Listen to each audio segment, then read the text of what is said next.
Bismillahirrahmanirrahim. Assalamualaikum warahmatullahi wabarakatuh. Perkenalkan, kami dari kelompok 6 Maqasid Bisnis dengan anggota Adi Setiawan, Bagus Kusuma Putra, Fahru Ramadan, dan Fauzia Nur Fadilah akan mempresentasikan hasil karya kami dengan judul Maqasid Khusus Ketentuan Ekonomi Syariah. Langsung saja yang pertama. Maqasid larangan bai al-kali bil al-kali atau jual beli piutang. Para fuqaha mendefinisi menjual piutang tanpa tunai dengan harga tidak tunai juga. Jadi harga dan objek yang dijual itu diserahkan tidak tunai. Seluruh ulama sepakat dengan prinsip bai al-kali bil al-kali. Tetapi kemudian para ulama berbeda menafsirkan hadis tersebut dalam praktik jual beli piutang. Bai al-kali bil al-kali hukumnya haram dalam Islam, dan jika terjadi maka akadnya menjadi fasik.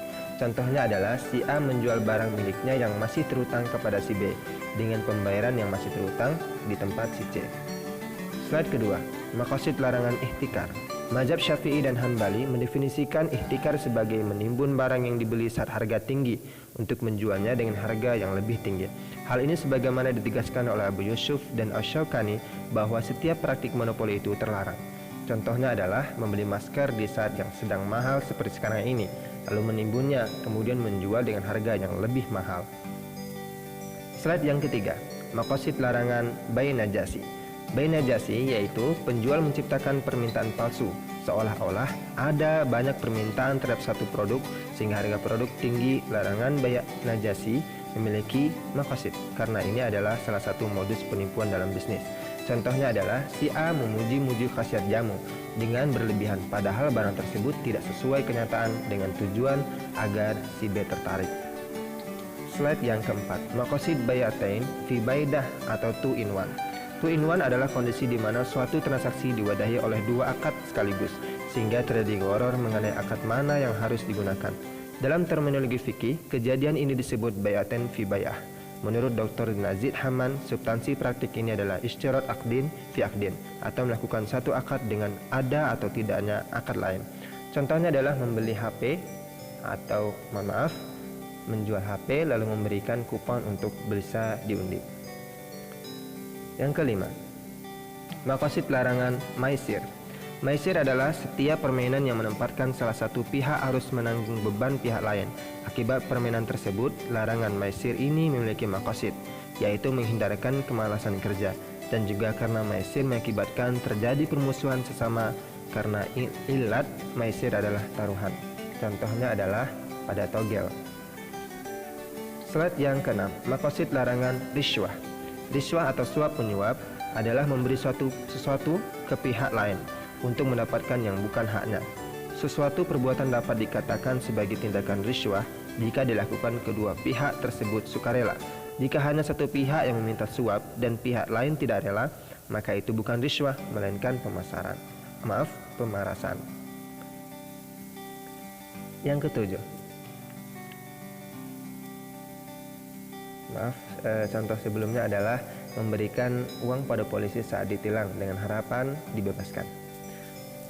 Slide yang ketujuh, maqasid larangan tas'ir atau menetapkan harga. Tujuan tas'ir adalah melindungi hajat pedagang yang menjual barangnya sesuai aturan supply and demand.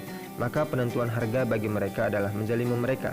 Tetapi dalam kondisi khusus, seperti jika terjadi monopoli sehingga supply and demand tidak terjadi lagi, maka tas'ir dibolehkan. Contohnya adalah pematokan harga terendah pada padi. Slide yang ke-8, maqasid larangan menggunakan emas bagi laki-laki. Rasulullah SAW menegaskan bahwa menggunakan emas bagi laki-laki adalah haram, sesuai dengan sabda beliau, melarang laki-laki memakai emas. Larangan tersebut mengandung maqasid bahwa harta harus beredar dan diinvestasikan sehingga menghasilkan keuntungan. Yang ke-9, perintah meninggalkan transaksi saat azan Jumat. Perintah untuk bergegas ke masjid bukan menjadi tujuan dari ayat Al-Jum'ah ayat 9, tetapi yang menjadi tujuan adalah mengingat Allah Subhanahu wa taala. Yang ke-10 atau yang terakhir adalah maqasid perbedaan ulama tentang pengelolaan dana non-halal. Pertama, mayoritas ulama berpendapat bahwa dana non-halal hanya boleh disalurkan untuk fasilitas umum seperti pembangunan jalan raya. Kedua, sebagian ulama seperti Syekh Yusuf Al-Qaradawi dan Profesor Dr. Al-Qurrah berpendapat bahwa dana non-halal boleh disalurkan untuk seluruh kebutuhan sosial.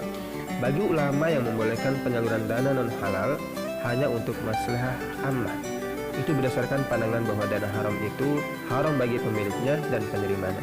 Bagi ulama yang membolehkan penyaluran untuk seluruh kebutuhan sosial, itu berdasarkan pandangan bahwa dana haram itu haram bagi pemiliknya tetapi halal untuk penerimanya. Mungkin itu saja kelompok dari kami. Mohon maaf atas kekurangannya. Kami tutup. Akhirul kalam. Assalamualaikum warahmatullahi wabarakatuh.